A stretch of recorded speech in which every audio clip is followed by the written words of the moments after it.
Yung electrical class talaga, natuwa talaga ako nung nagkaroon ng subject yung course namin ni Gan, kasi yun talagang gusto kong matutunan.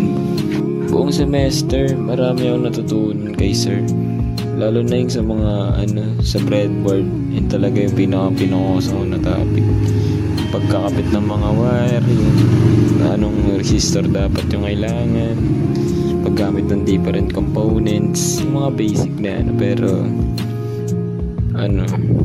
marami yung hindi nakakasabay, pero ako medyo nakakasabay ako kasi interested ako dun sa sa topic kaya ganun.